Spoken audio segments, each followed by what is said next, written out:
Préparez-vous à une immersion totale dans l'univers sombre et fascinant d'une légende vivante, car l'histoire que vous êtes sur le point de découvrir va pulvériser toutes vos idées préconçues sur le crime organisé. Oubliez les clichés, ce n'est pas seulement le récit d'un criminel, c'est l'épopée stupéfiante d'un homme parti de rien, des bas-fonds de la pauvreté, pour se hisser au sommet d'un empire illicite, accumulant des milliards, orchestrant des évasions d'une audace cinématographique et redéfinissant le visage d'une nation entière. Il était insaisissable, impitoyable, et son nom est devenu synonyme de légende, Joaquín Guzmán Loera, plus connu sous le surnom d'El Chapo. Son parcours n'est pas qu'une simple biographie, c'est un véritable manifeste de survie et de conquête du pouvoir dans le monde le plus brutal et impitoyable qui soit. Joaquín Guzmán Loera, ou simplement El Chapo, est à juste titre considéré comme l'une des figures criminelles les plus célèbres du Mexique, l'incarnation même du narcotrafic de son pays. Son récit extraordinaire est le voyage d'un paysan illettré, issu des échelons les plus modestes de la société, jusqu'à devenir un homme dont le nom résonnait aux quatre coins du globe, le criminel le plus recherché de la planète.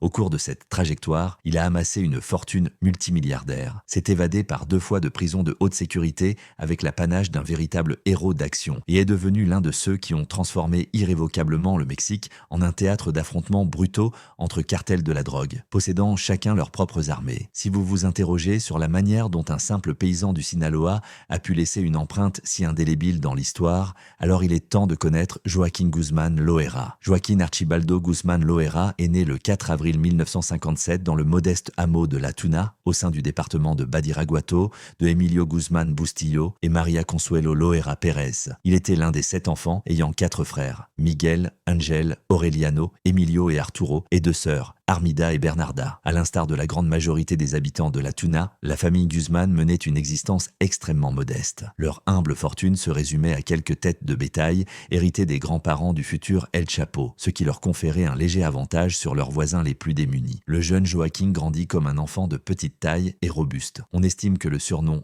El Chapo, qui se traduit par « le petit », lui fut donné par un parent paternel nommé Pedro Ávila Pérez. Cependant, comme c'est souvent le cas avec des figures de l'envergure d'El Chapo, il est difficile de démêler les faits réels de ces jeunes années des mythes et légendes. Selon certaines versions, le père d'El Chapo était un homme profondément vicieux et cruel, abusant de l'alcool, frappant le futur chef de cartel durant son enfance et dépensant les maigres revenus en alcool et prostituées. La plupart des proches, lors de nombreuses interviews, ont néanmoins démenti tout abus de la part d'Emilio Guzmán, tout en reconnaissant son aversion pour le travail. Tout le poids des préoccupations retombait sur María Consuelo, la mère d'El Chapo. Chaque jour, elle travaillait jusqu'à l'épuisement, s'occupant du petit troupeau et élevant Joaquín avec ses frères et sœurs. C'est probablement de sa mère qu'El Chapo hérita de la diligence et de l'aspiration à l'ordre. Même enfant, il avait des ambitions, se souvenait María Consuelo dans une interview de 2014. Je me souviens qu'il avait beaucoup de billets de papier fait maison. Il les comptait, puis les liait en petites piles. Il disait « Maman, garde-les pour moi ». Dès l'enfance, il espérait devenir riche. El Chapo demeura toujours un fils aimant, même lorsqu'il devint l'un des narcotrafiquants les plus notoires du Mexique. Dans son interview la plus célèbre, il décrivait ses relations avec sa mère comme idéales, empreintes de respect, d'affection et d'amour. Pendant de nombreuses années, même lorsqu'il était l'homme le plus recherché du Mexique, El Chapo retournait régulièrement à La Tuna pour rendre visite à sa mère. Avec l'accroissement de sa fortune et de son statut, il veilla à son confort. Il fit construire une maison spacieuse au centre de La Tuna, où elle vécut jusqu'à sa mort, et installa sur une colline un réservoir d'eau gigantesque qui alimente encore aujourd'hui tout le village. Durant son enfance, El Chapo devait parcourir environ 60 km de La Tuna à l'école la plus proche. Il apprit à lire, écrire et compter, mais réalisa rapidement que consacrer du temps à des excursions quotidiennes de 120 km pour une école qui ne prodiguait qu'une éducation moyenne ne lui apporterait pas beaucoup d'argent. Des études supplémentaires exigeaient un déménagement dans une grande ville et des moyens que la famille ne possédait pas. C'est pourquoi, à l'âge d'environ 11 ans, la carrière scolaire de Joaquín se termina, cédant la place à une carrière professionnelle. L'une des légendes entourant les débuts d'El Chapo raconte que sa première entreprise fut la vente d'oranges et de pain sur la route très fréquentée entre La Tuna et Huachicoripa. Selon sa sœur, avec ses premiers gains, il s'acheta l'attribut indispensable d'un patron respecté, bien qu'encore factice, une chaîne en or. Chaque dimanche, il la portait, rendait visite aux parents et bavardait avec les voisins. La chaîne plaquée hors bon marché lui laissait une marque verte sur le cou, mais cela n'avait aucune importance. Pendant toute son enfance et sa première jeunesse, Joaquín travailla, aidant sa mère à gérer la maison et faisant du commerce sur la route. Quand il eut entre 11 et 12 ans, il commença à aider son père, dont l'activité était plutôt particulière. Son père, bien que formellement considéré comme éleveur de bétail, était l'un des milliers de gomeros, des paysans qui cultivaient l'opium. Il existe une histoire à part sur la manière dont le Mexique, dès le milieu du XXe siècle, est devenu l'un des principaux fournisseurs de culture narcotique. Il suffit de rappeler que le triangle d'or mexicain, les États du Sinaloa, du Chihuahua et du Durango, cultivaient le chanvre depuis plusieurs siècles. Pour les pauvres paysans locaux, il était avantageux d'ajouter à leurs cultures alimentaires des parterres de marijuana et plus tard aussi de pavot, qui étaient vendus à un prix bien plus élevé que les tomates et les haricots. Au XXe siècle, une sous-culture particulière s'était même formée autour de ces agriculteurs, et les producteurs et les récolteurs étaient appelés gomeros. La Première Guerre mondiale a catalysé le commerce de l'opium, amorçant le processus de fusion entre l'État et le narcotrafic.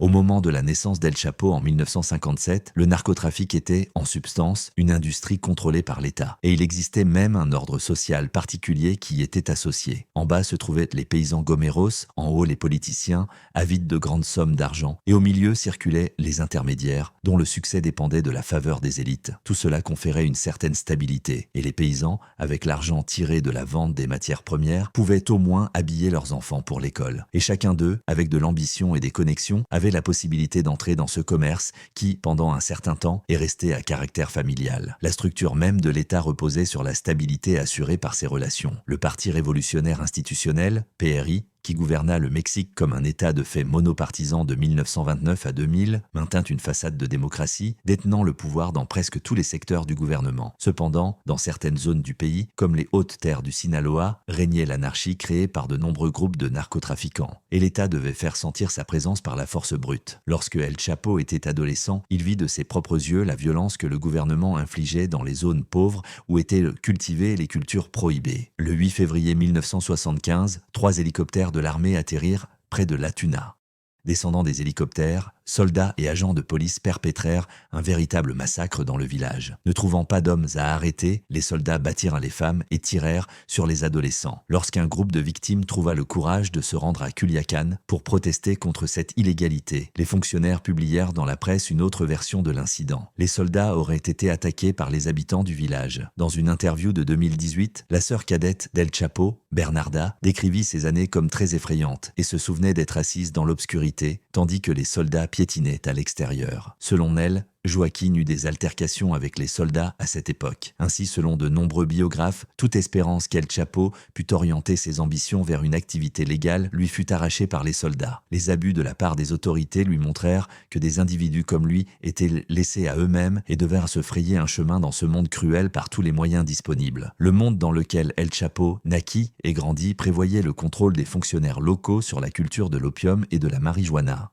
Mais au moment de l'amorce de sa carrière dans le narcotrafic, le vieil ordre était déjà en train de s'effondrer car les autorités fédérales voulaient limiter l'autonomie narcotique des habitants de la Sierra Madre et commencèrent à réfléchir à la manière d'arracher le contrôle de ce commerce lucratif aux caporaux locaux. Les raids à La Tuna et dans d'autres villages de la Sierra au milieu des années 70 furent un avertissement de ce qui allait se produire. Dans sa jeunesse, pour El Chapo, la culture de récolte prohibée était une affaire de famille, transmise de père en fils. À chaque niveau, des producteurs aux contrebandiers, l'activité fonctionnait selon des lignes claniques. Et des noms comme Carrillo, Quintero, Payan, Fernandez et plus tard Guzman émergèrent à maintes reprises au fil des décennies, tandis qu'une génération succédait à l'autre. Le parcours d'El Chapo était donc, en substance, prédestiné bien avant les affrontements avec les fédéraux. Il entra dans le commerce aux côtés de son père paresseux, mais gentil, travaillant comme récolteur dans les plantations de pavot et de marijuana sur les montagnes autour de La Tuna. Tout le monde travaillait. Chaque matin à l'aube,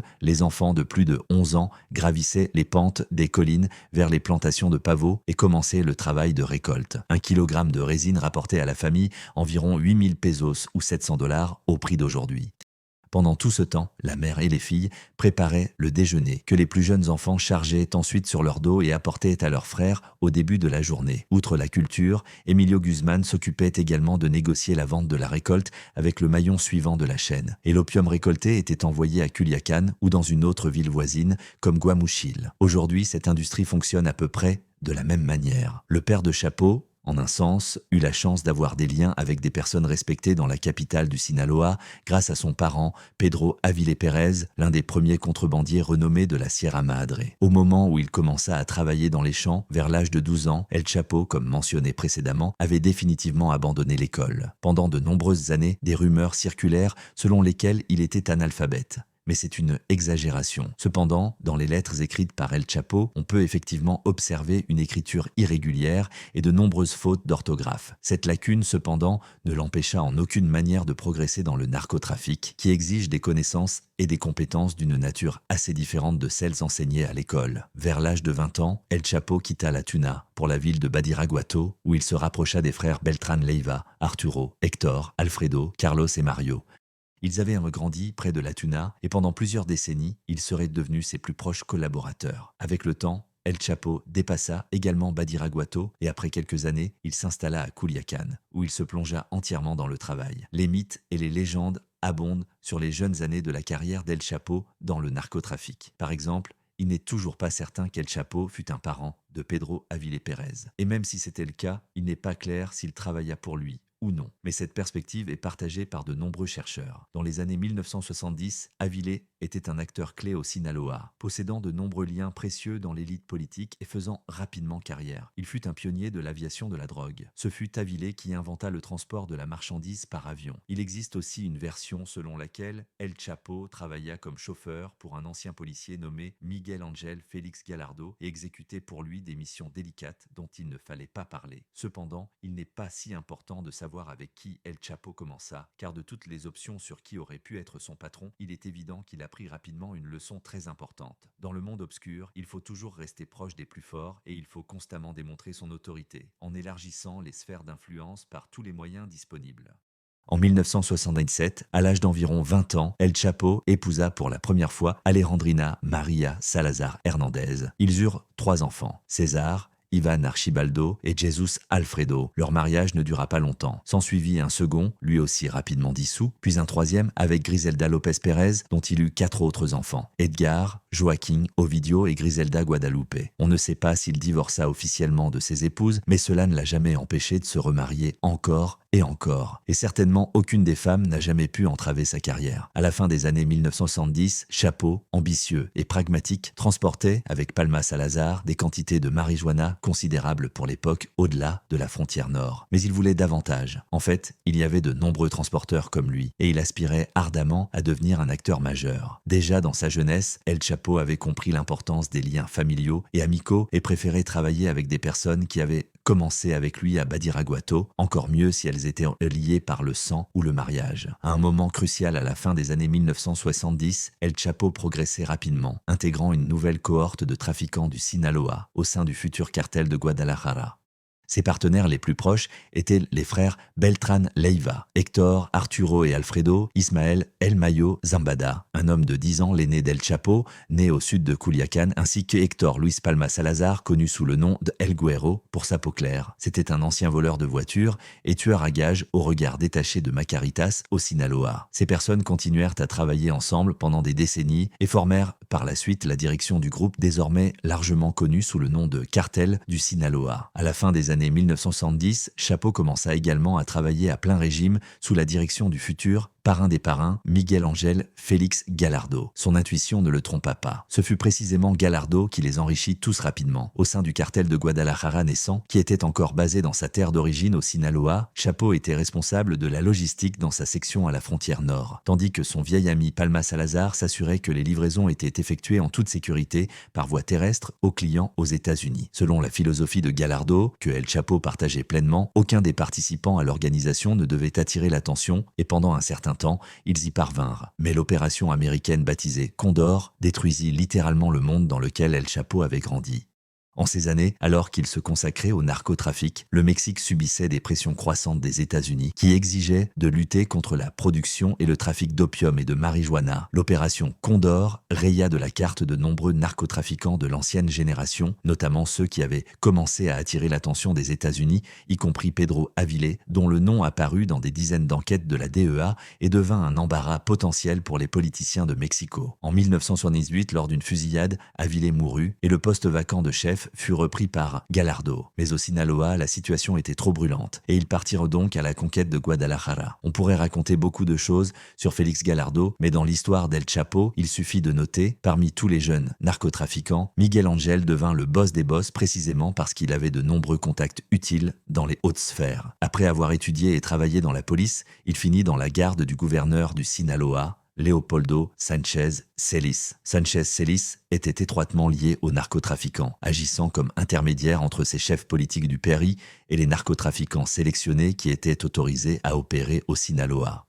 Félix Gallardo quitta la police au début des années 1970 pour devenir un narcotrafiquant à temps plein et travailla avec Pedro Avilés, assumant rapidement le pouvoir après sa mort en 1968. Maintenant que tout était géré par la police fédérale et non par les autorités locales, Félix Gallardo devint naturellement l'intermédiaire de confiance entre les narcotrafiquants et le gouvernement. Et dans le monde obscur, l'atout de Gallardo se révéla être son ami, le puissant Hondurien Juan Ramón Matta Ballesteros, par l'intermédiaire duquel il se connecta au leader des cartels de la cocaïne en Colombie. Miguel Ángel Félix Gallardo se trouvait au bon moment, au bon endroit, avec les bonnes connaissances et une ambition remarquable. Il n'est pas surprenant que le jeune El Chapo se soit joint à lui. Par conséquent, la carrière de Chapo dans le narcotrafic, habituellement décrite comme l'avancement d'un manager typique dans la direction, n'est pas si univoque. Au début, tous ceux de Guadalajara étaient plus ou moins égaux, et finalement, tout dépendait des connexions, non pas au Mexique, mais en dehors de celui-ci. Un natif du village de La Tuna, avec 3 ans d'instruction, ne pouvait pas encore avoir de telles connexions. Outre les subtilités de la diplomatie, au fil des années passées à Guadalajara, Chapo a pris de Félix Gallardo plusieurs décisions commerciales avisées.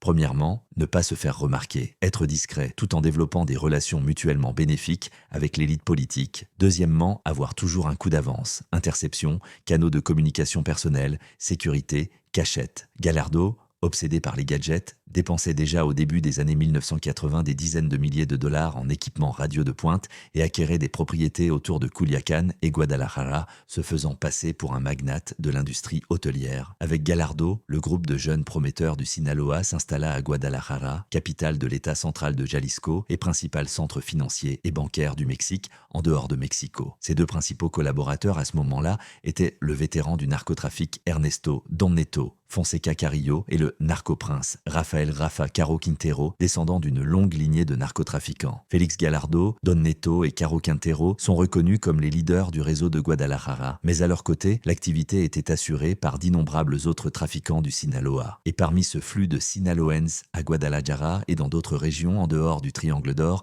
se trouvait également le jeune El Chapo.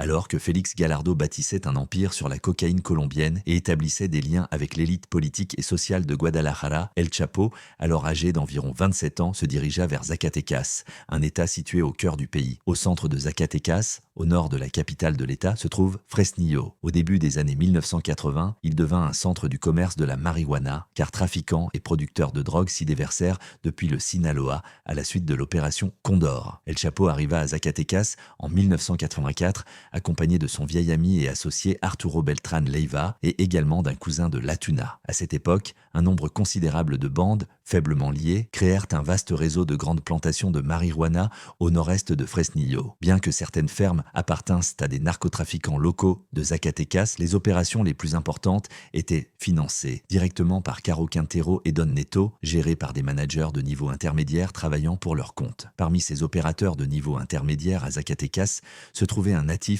du Sinaloa, nommé Juan José de Paragosa Morena, que tous appelaient El Azul, ou en français le bleu, car il était si foncé de peau, même pour le Mexique, qu'il semblait que sa peau avait une teinte bleuâtre. Il était originaire du village de Huachicoripa, qui se trouve dans la vallée menant à la ville natale d'El Chapo. C'est précisément sur la route entre Huachicoripa et La Tuna que le jeune Chapo avait commencé son parcours dans le commerce. El Azul était presque 10 ans plus âgé qu'El Chapo et à cette époque avait une position solide et de l'autorité au sein du cartel. Et parallèlement, il faisait carrière au sein du DFS, qui avait toujours été la principale source de protection politique pour les trafiquants de Guadalajara. Le DFS était une police secrète de l'ombre qui agissait comme organe exécutif du régime et existait pour garantir la stabilité politique du gouvernement du PRI. Tout comme Félix Gallardo et ses amis tiraient avantage de leur lien avec le DFS avait aussi ses amis dans les hautes sphères, y compris la CIA. Malgré son implication évidente dans des activités criminelles, le DFS et ses actifs et capacités liées à la drogue étaient utiles aux intérêts américains dans la lutte contre les omniprésents communiste. Presque chaque membre de Guadalajara, d'une manière ou d'une autre, s'était sali avec ses amis de la CIA et Caro Quintero avait même un camp d'entraînement américain sur le territoire. Ainsi, dans les années 1980, à quelques kilomètres au nord de Fresnillo, El Azul développait une plantation de marijuana de 2000 hectares. C'est sous son aile qu'El Chapo et Arturo Beltrán Leiva commencèrent à travailler, marquant le début d'une longue et fructueuse relation entre les trois. La culture et le traitement de la marijuana et du pavot ont toujours été des processus laborieux. L'herbe a besoin d'espace pour pousser et le pavot doit être soigneusement coupé pour en extraire le latex. À Zacatecas travaillaient de véritables armées de travailleurs agricoles de Culiacán et l'activité allait bon train. Mais une nouvelle ère approchait, celle de la cocaïne colombienne, qui présentait de nombreux avantages du point de vue de la production et de la logistique. Pour gérer les cargaisons, il fallait beaucoup moins de travailleurs. Et n'importe qui du Sinaloa ne pouvait plus entrer dans le commerce comme c'était le cas autrefois, du temps de la jeunesse d'El Chapo. Pour cela, il fallait des contacts internationaux, comme ceux que Félix Gallardo entretenait par l'intermédiaire de son ami hondurien Mata Ballesteros. Les Mexicains devinrent les transporteurs de cocaïne pour les Colombiens. Et là où il y a de la cocaïne, il y a beaucoup d'argent. Le schéma de collaboration entre Mexicains et Colombiens devint connu sous le nom de tremplin mexicain, car les paquets de cocaïne arrivaient de Colombie, atterrissaient au Mexique et continuaient leur voyage vers les États-Unis. Pour les narcotrafiquants mexicains, la cocaïne devint une véritable manne. Plus de casse-tête pour les saisons de croissance, l'irrigation et la terre, juste la livraison. La marge sur la cocaïne était stupéfiante. Les trafiquants mexicains pouvaient le gagner des dizaines de fois plus qu'avec leur propre opium et leur herbe, dont la mode s'estompait. Et bien sûr, El Chapo ne pouvait pas ne pas vouloir entrer dans une industrie aussi lucrative. Dans les années 1980, le cartel de Guadalajara connut son ascension et sa chute. L'empire de Gallardo cessa d'exister en tant que cartel de Guadalajara après l'assassinat de l'agent de la DEA, Kiki Camarena. Miguel Ángel prit une décision vraiment fatidique, diviser son organisation en plazas, confiant la gestion aux meilleurs des meilleurs. En pratique, les Pizza Santi, il privatisa le narcotrafic mexicain et ouvrit son propre marché de distribution. Mais il renvoya aussi sa création dans la clandestinité pour être géré par des chefs moins connus et qui n'étaient pas encore tombés dans le viseur des Américains. Aucun d'entre eux n'était impliqué dans l'assassinat de Camarena. Personne n'avait une longue histoire criminelle bien connue. Tous pouvaient développer de nouveaux liens avec le système politique et la police mexicain. Et s'ils restaient sur place, en gardant leur zone, ils pouvaient contrôler l'activité de manière encore plus stricte. Selon une version, El Padrino Gallardo réunit les principaux narcotrafiquants du pays dans une maison de la station balnéaire d'Acapulco, au sud, et leur exposa ses plans pour l'avenir. La division fut assez simple. La route de Tijuana devait revenir aux frères Arellano Félix. Ciudad Juárez, avec ses routes de transport si importantes vers le Texas, resta à la famille Carrillo Fuente. Le frère de Rafael Caro Quintero, Miguel, reçut Sonora, en d'autres termes, la route clé via l'Arizona. Sur la côte nord-est du Mexique, à Matamoros, Juan García Abrego conserva le contrôle de toutes les opérations. El Chapo était présent à cette réunion. Le nord du Sinaloa lui fut attribué, ainsi qu'à El Mayo. Chapo hérita du corridor de Tecate. Les amis devaient faire passer de la drogue en Arizona et dans une partie de la Californie. Pour Chapo, une telle confiance était une véritable reconnaissance. Il était enfin devenu un grand chef. Même si ce n'était pas une plaza aussi lucrative que celle de Carrillo, c'était tout de même un grand pas. Félix Gallardo prévoyait alors encore de contrôler les grandes opérations. C'était lui qui avait les contacts, il était donc toujours le chef. Mais maintenant, l'entreprise était plus diversifiée. Le 14 avril 1989, El Padrino arriva chez un ami à Guadalajara pour un déjeuner avec une de ses connaissances, un haut officier de police nommé Guillermo Calderoni, où il fut arrêté. Gallardo est toujours en prison et continue d'accuser Calderoni de trahison. Immédiatement après sa capture, des rumeurs commencèrent à circuler selon lesquelles il aurait été trahi par les siens. Au début des années 1990, Chapo donna sans aucun doute l'ordre d'éliminer plusieurs fidèles collaborateurs et avocats d'El Padrino, ce qui donna naissance à l'opinion répandue que Chapo avait trahi son mentor. Mais El Padrino ne commenta jamais de telles suppositions, affirmant que ce fut le policier corrompu Calderoni qui le trahit. Le Mexique se transforma ainsi en une véritable poudrière. Et la question était, qui allumerait la première étincelle? 2 ans s'écoulèrent depuis l'arrestation d'El Padrino, et en 1991, de graves conflits éclatèrent. L'histoire, comme toujours, est complexe et tortueuse. Le journaliste Jesus Blancornero raconta ainsi le début de l'effondrement. Rigoberto Campas, ancien agent du DFS, ne s'entendait pas avec Don Chuy Labra, le chef de Tijuana, et commença à empiéter sur le Sinaloa, Tijuana, Mexicali, San Luis Rio Colorado et Tecate, créant des problèmes aux propriétaires de ces places. El Chapo, El Güero, Palma Salazar et les frères Arellano Félix décidèrent d'évincer le joueur gênant du commerce, organisant l'enlèvement de Campas. Ils le jetèrent dans un broyeur. Miraculeusement, il survécut, bien que sans bras, et continua, comme si de rien n'était, à se déplacer librement sur tous les territoires, réorganisant son commerce. Le 1er mars 1991, Arellano et Chapo invitèrent Campas à un entretien à Tijuana, puis, lorsqu'il partit, ils lui tendirent une embuscade. Le camion de Rigoberto Campas fut touché par plus de 600 balles. Le message était on ne peut plus clair. Personne ne pouvait entrer à Tijuana sans la permission des Arellano Félix, del Chapo et del Güero Palma. Ils étaient encore formellement amis et alliés. Mais leur amitié ne dura pas longtemps face aux tentations de l'expansion territoriale. Dès la fin des années 1980, un fidèle collaborateur de Chapo nommé Camarena Matias acquit des propriétés des deux côtés de la frontière et commença à creuser un tunnel reliant son ranch en territoire mexicain à un entrepôt du côté américain de l'Arizona. Le tunnel était une merveille d'ingénierie. L'entrée côté mexicain se trouvait dans une salle de billard. La table de jeu sur une plateforme hydraulique était l'entrée qui s'ouvrait d'un simple interrupteur caché. Dans le tunnel, il y avait un chariot attaché à une corde sur lequel les travailleurs poussèrent la marchandise sur environ 60 mètres vers le nord, à l'autre extrémité du tunnel, qui s'ouvrait dans un entrepôt du côté américain où une autre plateforme hydraulique, dissimulée sous une grille de drainage, cachait la sortie. El Chapo avait un véritable oléoduc qui déversait littéralement de la cocaïne aux États-Unis. Bientôt, le tunnel devint la principale voie par laquelle El Chapo envoyait de la cocaïne aux États-Unis. Plus de 3 tonnes y transitaient chaque mois. Mais à Sonora, la présence de Guzmán Loera n'était pas seulement remarquée par Camarena Matia.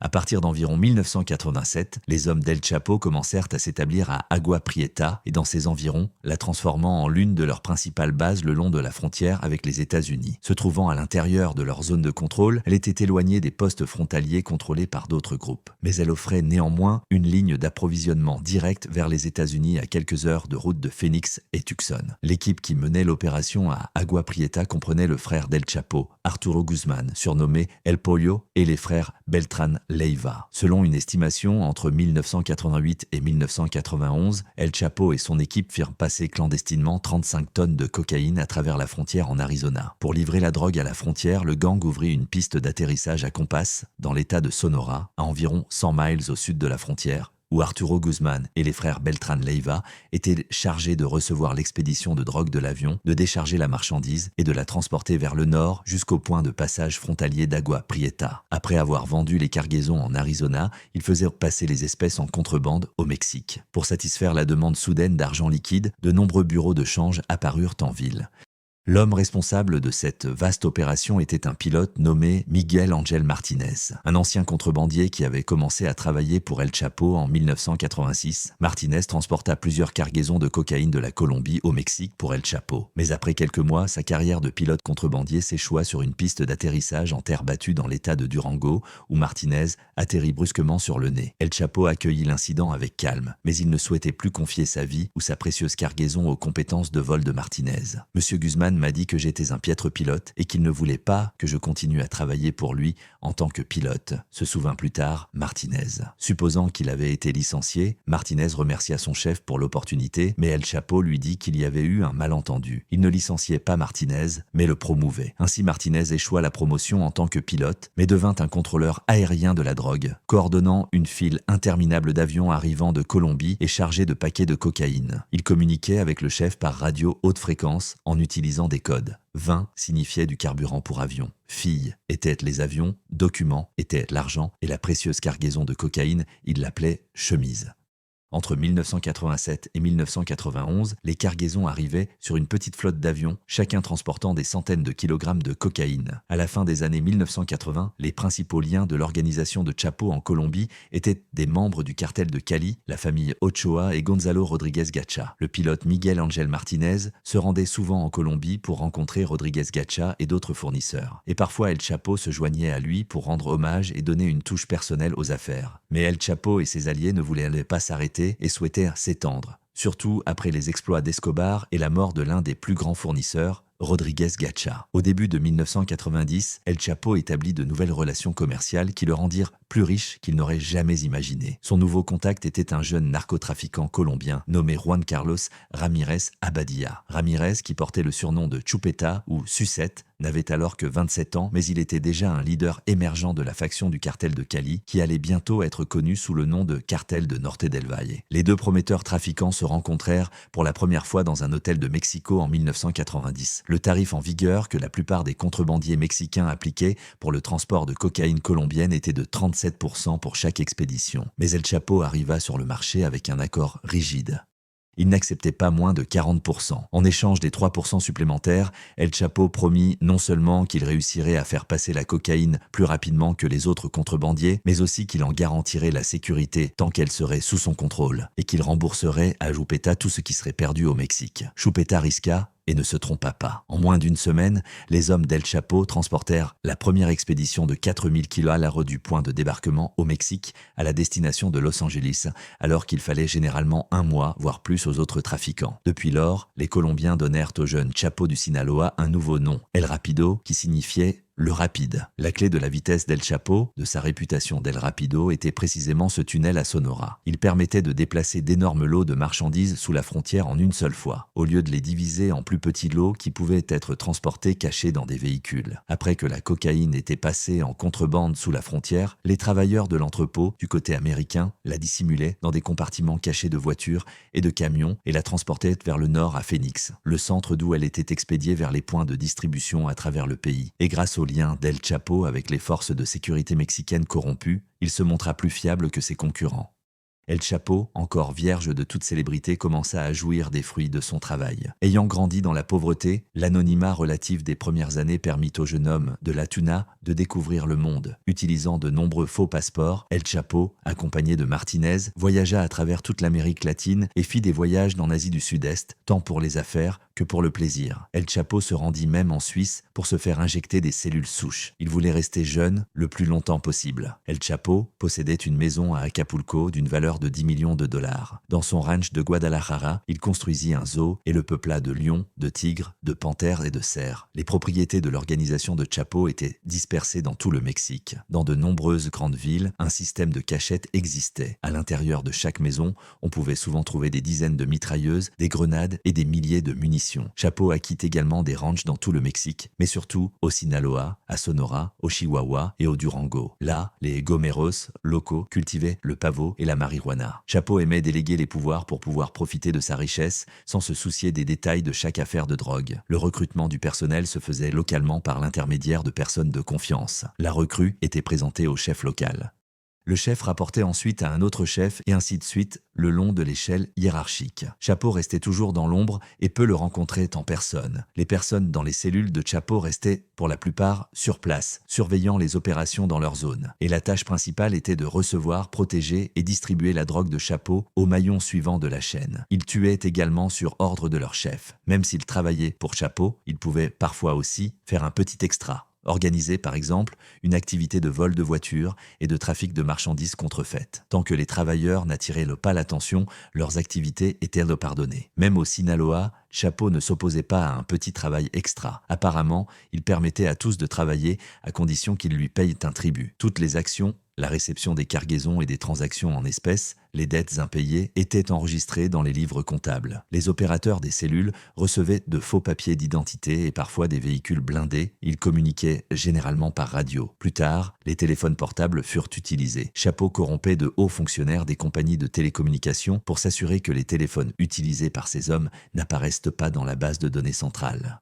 Chaque membre de l'organisation recevait un téléphone portable et un code avec lequel il pouvait s'identifier. L'équipe d'El Chapo transportait des dizaines de milliers de kilogrammes de cocaïne par an, dont la valeur marchande s'élevait à des centaines de millions de dollars, empochant un profit de 4 kg sur 10. Et Martinez estima que 95% de cela passait par le tunnel. Mais Agua Prieta était une petite ville et bientôt les douaniers locaux entendirent parler d'activités suspectes autour de l'entrepôt de Camarena Matia. Le 9 mai 1990, des agents fédéraux à la périphérie de Phoenix arrêtèrent un camion chargé de cocaïne et réussirent à le relier à l'entrepôt. Le 17 mai, les douaniers effectuèrent une perquisition et découvrirent le tunnel. Martinez se souvint ensuite comment, après le raid, il reçut un appel téléphonique du patron. El Chapo était furieux que sa principale voie de contrebande ait été découverte, ainsi que des millions de dollars de cocaïne. Et il pensait deviner qui pourrait être le coupable. Ne se doutant pas de la surveillance douanière, de nombreuses histoires racontent comment El Chapo tuait ses employés et punissait cruellement les moindres transgressions. Mais beaucoup d'entre elles sont difficiles à vérifier. Bien sûr, avec la croissance de son organisation, il commença à imposer la discipline par la violence. Mais à cette époque, il pouvait être un chef étonnamment indulgent.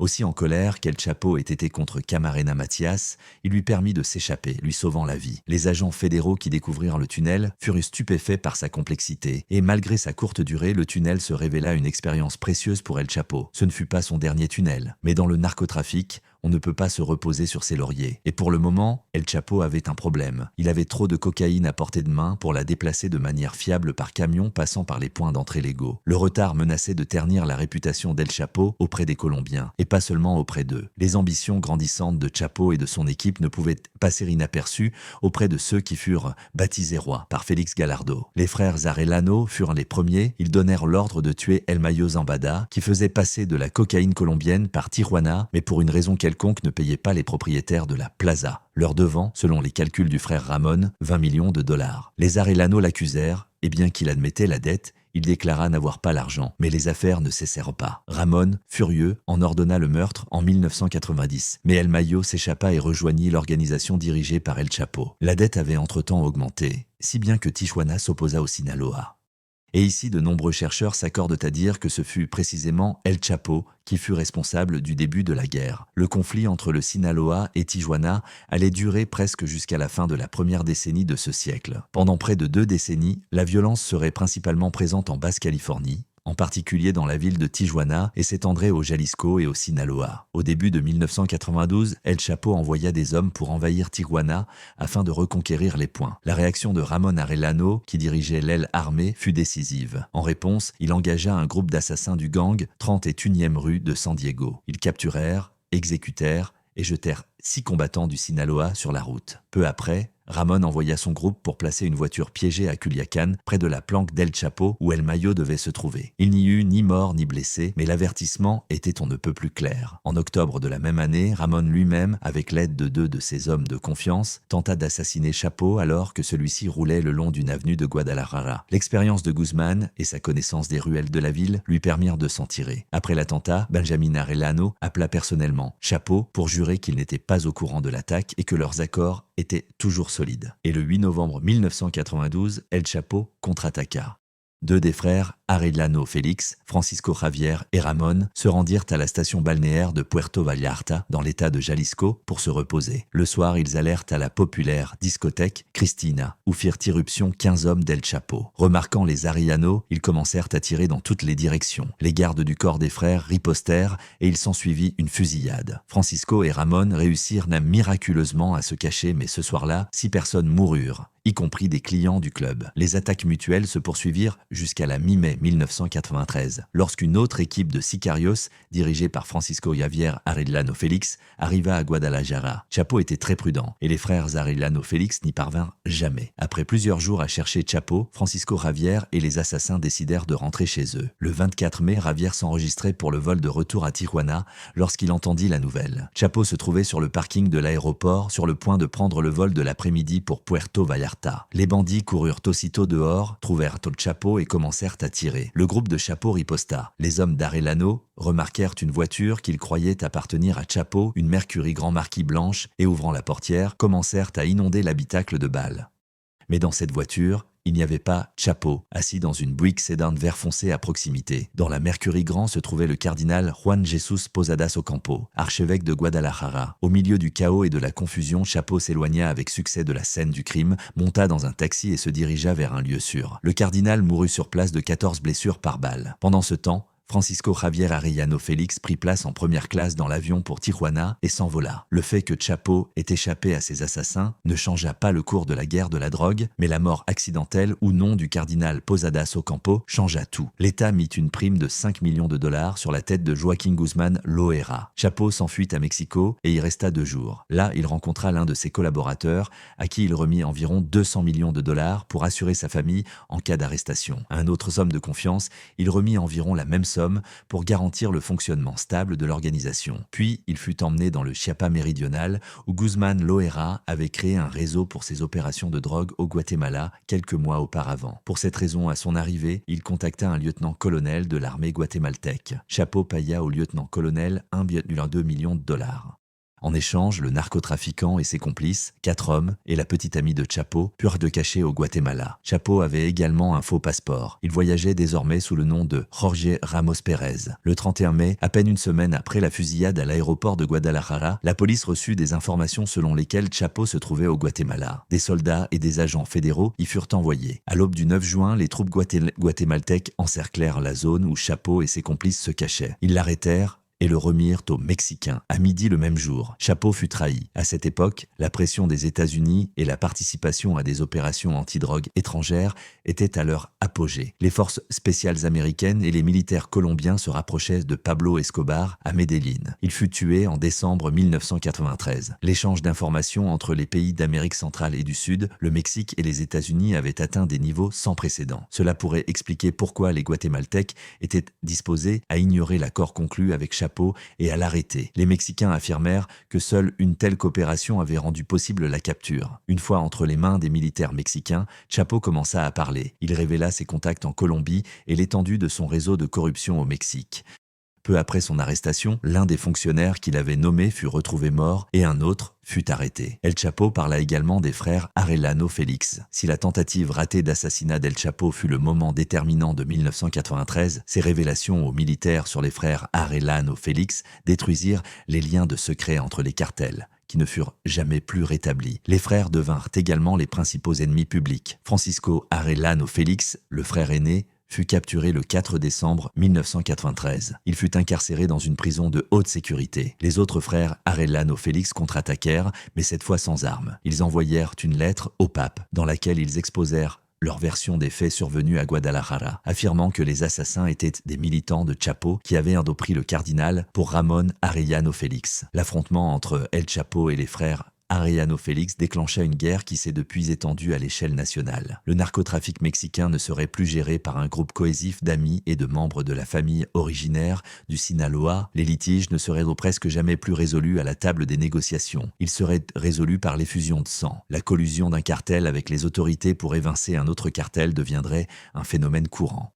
Les principaux acteurs, les cartels du Sinaloa, de Tijuana, de Juarez et du Golfe, recruteraient de nouveaux groupes d'exécuteurs pour leur basse besogne, et ceux-ci, à leur tour, trahiraient leurs anciens chefs après avoir goûté au pouvoir. Jamais plus, l'industrie de la drogue mexicaine ne serait seulement une entreprise criminelle. Désormais, ce serait tuer ou être tué. Choclecuichito, un monde trouble et désordonné de méfiance, de mythologie et d'argent, 40 milliards de dollars par an selon certaines estimations. Les événements de 1993, la guerre avec les Arellano, l'arrestation, l'affrontement à l'aéroport, élevèrent définitivement Chapo au rang de leader incontesté et impitoyable. Dans les 2 décennies suivantes, sa réputation allait grandir. Même en prison, son statut augmenterait, car les histoires sur la façon dont il vivait comme un roi derrière les barreaux se répandraient largement et de nouveaux tunnels seraient découverts le long de la frontière sud-ouest des États-Unis. Ainsi, Joaquín Guzmán Loera fut déclaré coupable de trafic de drogue et de corruption et condamné à 20 ans de prison. Un an plus tard, il fut également condamné pour le meurtre de l'archevêque, bien qu'un autre juge annula par la suite cette décision. À l'exception de Francisco Arellano Félix, arrêté en décembre 1993 à Tijuana, les autres Arellano Félix eurent plus de chance et la plupart d'entre eux réussirent à échapper à la prime sur leur tête.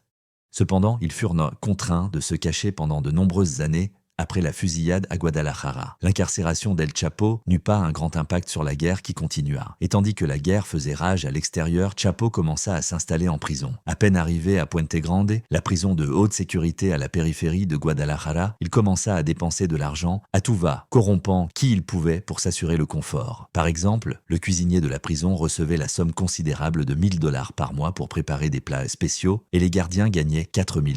El Chapo avait toujours eu un appétit sexuel insatiable. Et cela ne changea pas pendant sa détention à Puente Grande, où il organisait des visites conjugales avec ses épouses et passait souvent du temps dans l'aile féminine de la prison. Mais bien sûr, les plans d'El Chapo ne prévoyaient pas de simplement croupir en prison. El Chapo devait s'assurer que ses affaires en dehors des murs de la prison se déroulent sans accroc. Son contact extérieur devint le fidèle Miguel Ángel Martínez. Immédiatement après la fusillade à l'aéroport de Guadalajara, Martínez s'enfuit en Europe où il resta environ 6 semaines, jusqu'à ce que la situation au Mexique se calme. El Chapo faisait aveuglément confiance à Martínez et lui donna de nombreuses instructions. En particulier, il devait rencontrer El Azul et négocier la vente d'une grande quantité. Lors de la rencontre, Martínez découvrit qu'Amado Carrillo Fuentes s'était également joint à El Azul. Le poids de la marchandise que Chapo voulait vendre, et le plus vite possible, s'élevait à environ 3 tonnes. Tout cela était stocké dans les entrepôts. Martínez se souvint qu'El Azul était stupéfait par un tel poids. Il écarquilla les yeux et dit « Tu me fais peur avec tous ces chiffres », se souvint Martínez. Azul demanda du temps pour réfléchir. Ainsi Martínez apprit que l'amitié est l'amitié, mais l'argent est l'argent, même dans le narcotrafic. El Azul et El Chapo, naturellement, étaient de vieux amis et travaillaient souvent ensemble. Mais cette quantité était trop grande. Et Paragosa Morena devait tout calculer pour décider si cela valait la peine de s'engager pour l'amitié avec El Chapo, qui commençait à être donnée pour perdue. Cependant, après la rencontre avec Arturo Guzman, Azul accepta de transporter la quantité. Mais lorsque la cargaison voyagea vers le nord sur un wagon de mélasse, la DEA la saisit au poste frontalier de Mexicali. En Colombie, les fournisseurs d'El Chapo commencèrent à s'inquiéter. Chupeta, le chef du cartel de la Val del Nord, était furieux. En quelques mois, son principal client au Mexique avait été arrêté et les autorités mexicaines et américaines avaient saisi plus de 10 tonnes de leur cocaïne. La situation fut résolue par Arturo Guzman lors d'un appel téléphonique, promettant que la partie mexicaine rembourserait entièrement le préjudice. Du côté d'El Chapo, restaient encore les frères Beltrán Leiva et El Güero Palma. Mais El Güero ne resta pas libre longtemps. Le 23 juin 1995, il se rendait à une fête de mariage lorsque son avion s'écrasa. Selon un agent de la DEA qui avait vu les photos de l'accident, c'était un miracle que quelqu'un ait survécu. Palma fut capturé alors que, gravement blessé, il sortait de la jungle, accompagné de la police fédérale. Il rejoignit bientôt El Chapo car un mandat d'arrêt avait déjà été émis contre lui au Mexique pour trafic de drogue. Avec El Chapo et El Güero en prison et les frères Arellano Félix en fuite, le centre de gravité du narcotrafic se déplaça vers Juárez sous le contrôle d'Amado Carrillo Fuentes. Au milieu des années 1990, il était l'un des narcotrafiquants les plus influents du Mexique. Il transportait des tonnes innombrables de cocaïne à travers la frontière chaque année et possédait un tel pouvoir que de nombreux journalistes au Mexique n'osaient même pas imprimer son nom. Avec Amado travaillaient également les fidèles alliés d'El Chapo comme El Mayo et El Azul. Par conséquent, lorsque, entre le clan Arellano Félix et l'équipe d'Amado, y compris les restes du groupe d'El Chapo, éclata une vendetta tout à fait prévisible. Cela rendit assez difficile pour El Chapo de maintenir les contacts avec ses hommes à l'extérieur. Martínez, qu'il avait visité environ 6 mois après son arrestation en 1993, ne pouvait plus se rendre personnellement à cause des militants Arellano Félix qui se cachaient à Guadalajara. El Chapo avait un téléphone portable, mais lorsqu'il avait besoin de transmettre des messages importants sans craindre les écoutes, il était contraint de s'appuyer sur son beau-frère qui lui rendait visite. À cette époque, à l'extérieur, des changements politiques se produisaient tant au Mexique qu'aux États-Unis. En 1992, la Maison-Blanche fut occupée par Bill Clinton, le premier démocrate en 12 ans. L'administration Clinton maintint en grande partie le statu quo en matière de drogue et de criminalité et conserva la position des administrations Reagan et Bush sur la guerre totale contre la drogue. La DEA et la guerre contre la drogue des États-Unis avaient changé au fil des années écoulées, depuis que des agents sous couverture comme Kiki Camarena couraient au Mexique avec peu de soutien. L'Union soviétique avait alors cessé d'être une menace pour l'Amérique et les forces libérées devaient être dirigées quelque part. La DEA devint une organisation puissante et influente avec un grand nombre de ressources techniques et humaines. Le 2 juillet 2000, le peuple mexicain entra dans l'histoire en votant pour élire Vicente Fox Quesada comme son prochain président. C'était la première fois depuis 1929 que la présidence n'était pas occupée par le PRI ou ses prédécesseurs. Cela semblait être une bouffée d'air frais pour le pays. La croissance des élections démocratiques et des partis d'opposition prospères au Mexique fut indubitablement une véritable percée pour les citoyens ordinaires. Cependant, pour les narcotrafiquants, cela signifiait quelque chose de complètement différent. Les réseaux construits pendant des décennies entre eux et le gouvernement du PRI s'effondraient. Et maintenant, pour un travail réussi, il fallait revoir leurs méthodes. De plus en plus de narcotrafiquants rompaient leurs liens avec les structures de pouvoir étatiques qui assuraient une protection et commençaient à créer les leurs. De plus en plus de trafiquants commencèrent à créer des milices privées et à combattre plus ouvertement leurs concurrents, au lieu de s'appuyer sur des policiers et des soldats corrompus pour arrêter leurs rivaux. Le pays était à la veille de l'une des périodes les plus sombres de son histoire. Une ère de violence et de chaos à grande échelle, dont il n'est toujours pas sorti. Mais lorsque Fox arriva au pouvoir le 1er décembre 2000, rien n'était connu. L'espoir de l'aube du Mexique était plus fort que jamais. Moins de 2 mois plus tard, El Chapo transforma ses espoirs en ridicule. Après 8 ans d'emprisonnement, El Chapo Guzman décida qu'il ne voulait plus rester en prison. Ainsi, le 19 janvier 2001, il s'en échappa et personne ne jugea bon de l'arrêter. Mais reprenons dans l'ordre. En avril 1999, une nouvelle équipe de gardiens et d'administrateurs, dirigée par Damaso Lopez Núñez, arriva à Puente Grande. Dès l'arrivée de Damaso Lopez, El Chapo commença immédiatement à inonder le nouveau sous-directeur de la sécurité d'argent et de cadeaux. Ayant Damaso et ses hommes sous contrôle, El Chapo pouvait communiquer plus librement que jamais avec ses alliés, qui travaillaient pour le maintenir en jeu et avait accès à pratiquement tous les luxes imaginables. Sa position légale s'améliora également. Lorsqu'un juge annula la condamnation pour le meurtre de l'archevêque, la presse spécula qu'il ne serait peut-être pas en prison longtemps. Cependant, le gouvernement tenta de réprimer de telles spéculations. En réalité, El Chapo n'avait pas besoin de l'aide du système judiciaire car il préparait le terrain pour sa libération depuis longtemps. Il avait planifié son évasion avec un cercle restreint de complices. Plusieurs événements poussèrent El Chapo à tenter l'évasion. Premièrement, en septembre 2000, Damaso Lopez démissionna de son poste au milieu de rumeurs croissantes d'une enquête pour corruption en prison. Sa démission menaçait de priver El Chapo de son mode de vie habituel et d'une communication constante avec ses collègues.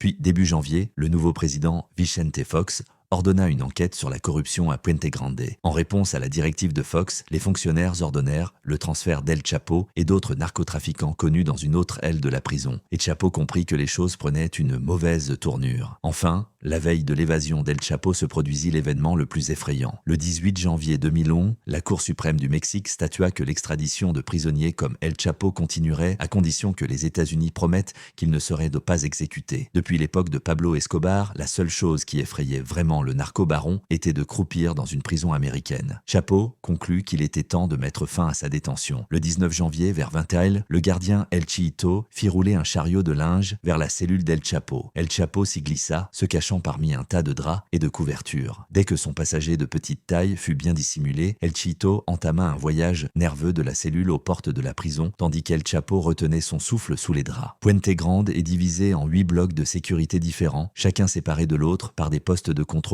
appelés rombos, des clôtures de verre à 4 côtés où se trouvait un gardien qui ouvrait les portes closes de chaque côté du rombo en appuyant sur un bouton. Pour atteindre les portes de la prison, El Chito devait faire passer le chariot de linge à travers plusieurs de ses rombos. À chaque rombo, El Chapo sentait le léger claquement de la porte qui s'ouvrait, sachant qu'il était un pas plus près de la liberté. Après avoir franchi tous les rombos, El Chito, avec le chariot, se dirigea droit vers sa voiture. Et puis El Chapo se libéra du tas de linge sale, sortit du chariot et se plongea dans le coffre. Fermant le capot du coffre, Chito se glissa au volant et conduisit le plus calmement possible vers le dernier poste de contrôle, où un gardien se tenait près des portails métalliques levables, la dernière barrière entre El Chapo et la liberté. Le gardien inspecta rapidement l'habitacle de la voiture et fit un signe à son collègue, sans vérifier le coffre. Bientôt, Chito observa la prison s'éloigner dans le rétroviseur. Dans le livre Narcoland, l'écrivaine Annabelle Hernandez affirme que l'histoire du chariot à linge était une fiction, inventée après l'évasion pour masquer la véritable histoire, à savoir qu'El Chapo était simplement sorti par la porte de la prison. Cependant, la théorie du chariot à linge, qui a été racontée à maintes reprises dans des témoignages devant les tribunaux par plusieurs anciens complices d'El Chapo, n'a jamais réfuté le fait qu'El Chapo ait réussi à s'échapper de Puente Grande en raison de la corruption généralisée. Elle pourrait donc très bien être vraie. Indépendamment du fait qu'El Chapo ait été emporté par El Chito ou qu'El Chapo soit sorti par ses propres moyens dans un uniforme de gardien volé, c'est sa capacité à corrompre les bonnes personnes qui lui a permis de s'échapper. Plus de 500 policiers se sont lancés à sa poursuite dans tout l'État de Jalisco à la recherche de Joaquín Guzmán Loera, mais il semblait s'être volatilisé. Pour le président Fox, l'évasion fut comme un coup de poing dans l'estomac. C'était la preuve que la corruption avait pénétré tous les niveaux du système de justice pénale et de la vie politique de son pays. Des rumeurs et des accusations répétées ont émergé selon lesquelles des fonctionnaires de l'administration de Vicente Fox avaient contribué à organiser l'évasion d'El Chapo, prétendument dans le cadre d'un plan visant à revenir au jour du contrôle fédéral sur le trafic de drogue. Certains journalistes ont directement accusé Fox de soutenir le retour d'El Chapo au pouvoir, en citant en partie la fin rapide des frères Arellano Félix après sa libération comme preuve corroborante, quoique indirecte. En effet, de nombreuses preuves, découvertes à notre époque, relient l'administration à Chapo et Mayo par des fils invisibles de corruption. Mais comme toujours au Mexique, il est impossible de prouver quoi que ce soit avec certitude. Chapo, quant à lui, après son évasion, réussit à rejoindre une cachette temporaire dans l'état de Querétaro, d'où il fut récupéré en hélicoptère par El Mayo. Ensuite, ils se rendirent en voiture à Mexico. En entrant dans la périphérie de la capitale, une escorte de police municipale et d'agents fédéraux, préparés à l'avance, s'arrêta des deux côtés de la voiture afin que le précieux passager arrive à destination sain et sauf. Arrivés dans une maison du quartier résidentiel prestigieux de Lomas, El Mayo et El Chapo commencèrent à élaborer des plans pour l'avenir. Ils devaient éliminer leurs concurrents. Ils voulaient le faire par l'intermédiaire de la DEA. Le fait est qu'en 1997 déjà, Chapo, grâce à un plan complexe, avait contacté à Puente Grande un agent du nom de Bond pour dénoncer les Arellano et Palma détestés, qui, sentant le pouvoir pendant la détention de Chapo, avaient tenté de devenir le chef. Cette fois par le même plan complexe dans lequel sa deuxième femme Griselda, qui désirait apparemment un visa américain, était impliquée, Arturo Guzmán, alias El Pollo, prit contact avec Bon. Mais sous pression, El Pollo fut contraint d'être arrêté. Et pendant plusieurs années, Chapo tenta de libérer son frère qui, 3 ans plus tard, le 31 décembre 2004, fut néanmoins tué en prison en guise de vengeance contre El Chapo. Dans les semaines et les mois qui suivirent son évasion, El Chapo tint une série de réunions avec ses alliés. Certains des plus anciens amis et partenaires d'El Chapo étaient présents, y compris Mayo Zambada, son frère El Rey, les frères Beltrán Leiva et Juan José El Azul de Paragosa Morena, ainsi qu'Ignacio Nacho Coronel. La position d'El Chapo était précaire. Les frères Arellano Félix, malgré tous ses efforts, contrôlaient toujours Tijuana, et la guerre molle avait occasionnellement éclaté au cours des 8 années qu'il avait passées en prison. Amado Carrillo Fuentes était mort, et bien que son frère Vicente Carrillo Fuentes, alias El Viceroy, contrôlait toujours Juarez, les relations de la Fédération du Sinaloa avec le plus jeune Carrillo étaient froides. Et, pire encore, El Chapo manquait d'argent. Malgré sa loyauté, El Mayo n'avait pas été le manager le plus habile pendant le séjour d'El Chapo en prison. Et l'empire qu'il gouvernait au moment de son arrestation en 1993 s'était considérablement réduit. Les Beltrán Leiva lui avaient offert une aide énorme pendant sa captivité. Mais il ne voulait pas travailler pour eux, il voulait tout gérer seul. Lors d'une des premières réunions au ranch d'El Mayo, celui-ci déclara clairement qu'il soutenait pleinement El Chapo. « Je suis avec toi à 100%, dit El Mayo. Je t'aiderai avec tout ce dont tu as besoin, et chaque kilogramme de cocaïne que je recevrai de Colombie, je t'en donnerai la moitié. Alors pour l'instant, prends soin de toi et reste caché. Sur la restons l'instant Sodan. » Et ils trouvèrent la cachette la plus sûre de tout le Mexique.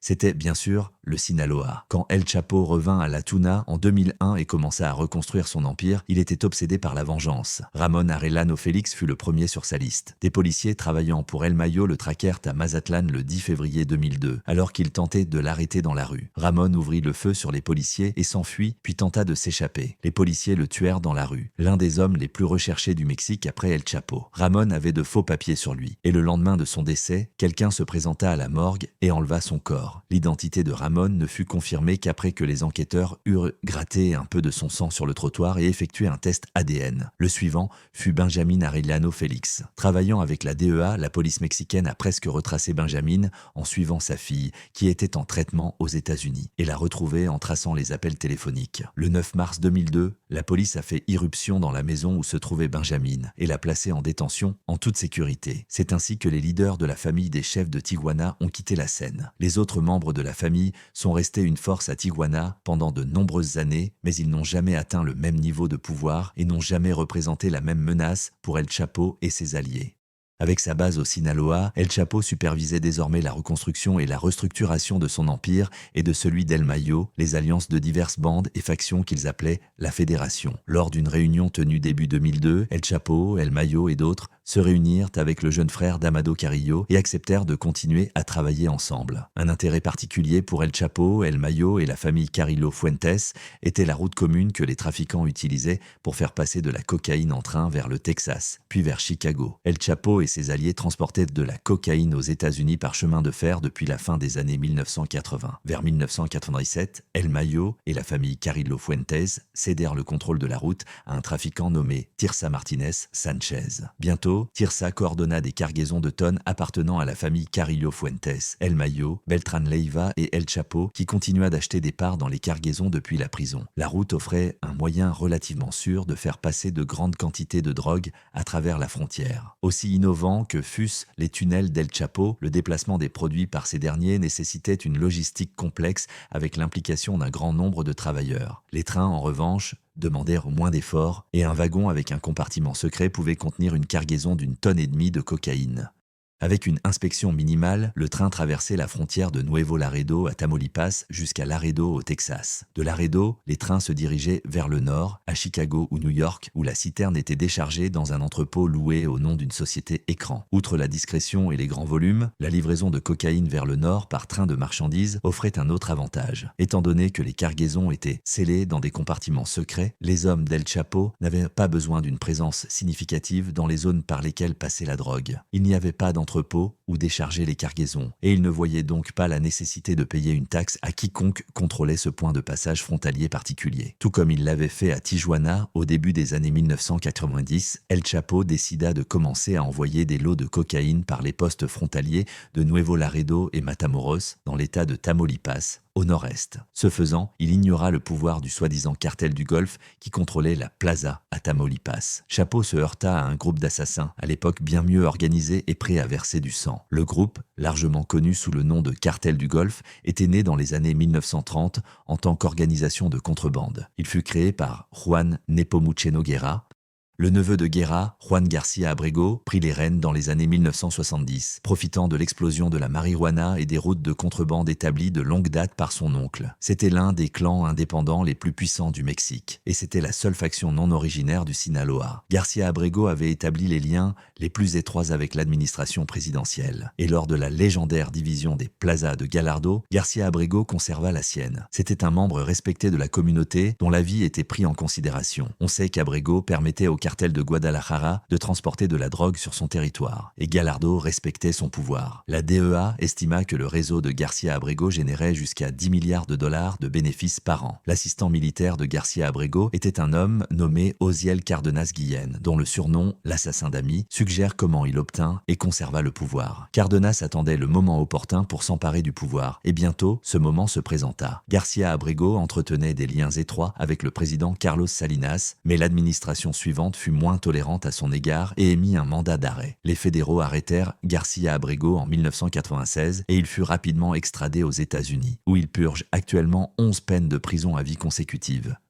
Après une brève lutte de pouvoir, le contrôle du réseau du Golfe passa à l'assassin d'amis. Alors que Garcia Abrego et son oncle étaient des personnes respectées ayant des liens, Cárdenas Guillén était d'humble origine et ne pouvait pas compter sur des liens familiaux pour imposer sa volonté et maintenir l'ordre. Pour contrôler son territoire dès qu'il avait besoin d'une armée. Le premier grand mercenaire de Cárdenas fut l'ancien militaire Arturo Guzmán d'Echena. Il arriva à Tamaulipas en 1997, prenant le nom de code Zetin, en l'honneur de la fréquence radio utilisée par son unité spéciale. Il appela sa nouvelle équipe d'exécuteurs Los Zetas. Avec le temps, les Zetas se séparèrent du cartel du Golfe et devinrent l'un des groupes criminels organisés les plus violents que le Mexique ait jamais connus. Mais au début des années 2000, lorsque El Chapo décida de commencer à expédier de la cocaïne via Nuevo Laredo, les Zetas se contentèrent de démonstrations publiques de violence au nom de leur chef Cárdenas. Fusillades diurnes, massacres et corps jetés sur les places publiques devinrent monnaie courante dans les zones où opéraient les Zetas, même si d'autres régions du Mexique devinrent nettement plus sûres. Dès 2002, El Chapo, El Mayo et d'autres chefs du Sinaloa entretenaient de bonnes relations avec le cartel du Golfe et les Zetas. Mais El Chapo commença à se tourner vers le nord-est pour son expansion, peut-être en raison de ses infrastructures ferroviaires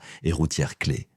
Il envoya Arturo Beltrán Leiva à Tamaulipas pour commencer à recruter des personnes sur place afin de coordonner la contrebande et de se préparer à la guerre. L'assistant le plus connu d'Arturo dans cette région était un Américain nommé Edgar Valdez Villarreal, qui depuis la fin des années 1990 faisait passer clandestinement de l'herbe et de la cocaïne au Texas. Surnommé la Barbie pour ses cheveux blonds, il se consacra à la création d'une force paramilitaire appelée Los Negros, qui, comme lui et ses protecteurs du Sinaloa l'espéraient, pouvait s'opposer aux États. Les tensions montaient à Nuevo Laredo, où la Barbie et d'autres trafiquants indépendants qui payaient des taxes au cartel du Golfe commencèrent à défier l'autorité de Cardenas et des États. Lorsqu'El Chapo et Beltrán Leiva commencèrent à avancer, la lucrative Plaza était prête à exploser. Comme souvent dans les conflits troubles entre groupes criminels organisés, l'événement précis qui déclencha la guerre pour Nuevo Laredo est difficile à déterminer. Certains disent moyennant que le conflit commença lorsque la Barbie tua le frère d'un commandos des Zetas. D'autres affirment que ce fut l'assassinat par les Zetas d'un trafiquant indépendant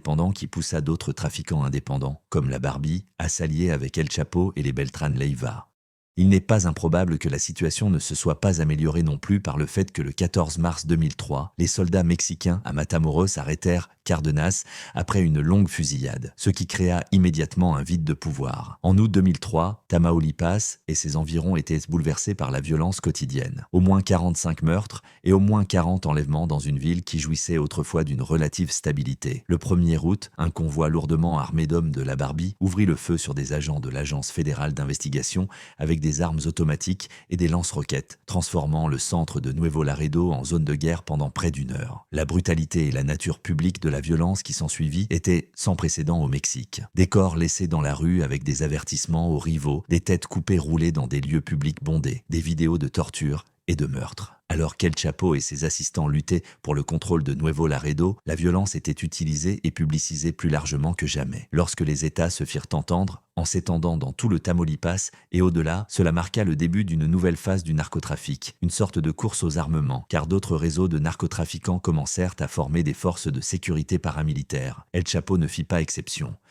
Immédiatement après son évasion de Puente Grande, il commença à recruter des personnes, recherchant spécifiquement d'anciens soldats qui savaient utiliser des armes, interroger, torturer et tuer. Pendant tout ce temps, El Chapo continuait à reprendre des positions. Il aimait participer et prenait une part active à la planification des livraisons de drogue, aux nouvelles méthodes de contrebande et aux intrigues contre les narcotrafiquants concurrents. Mais il avait aussi une compréhension innée de la façon de travailler avec les réseaux locaux dans des endroits reculés, créant une structure plus horizontale de la pyramide hiérarchique que beaucoup imaginent quand ils entendent le mot cartel. Alors que certains groupes de contrebande, parfois appelés cartels, par exemple le cartel de Medellín et de Cali en Colombie ou l'organisation familiale Arellano Félix, avaient une structure plutôt verticale, la fédération d'El Chapo était organisée de manière plus horizontale, avec une partie significative du pouvoir décisionnel accordé aux brigades individuelles dans leur région. Un avocat donna peut-être l'explication la plus exhaustive du système d'El Chapo. Le cartel de Sinaloa représentait un groupe de personnes qui s'aidaient mutuellement à livrer avec succès des cargaisons de cocaïne aux États-Unis. Bien sûr, il parlait des chefs, pas des petits contrebandiers et escrocs, souvent appelés membres du cartel.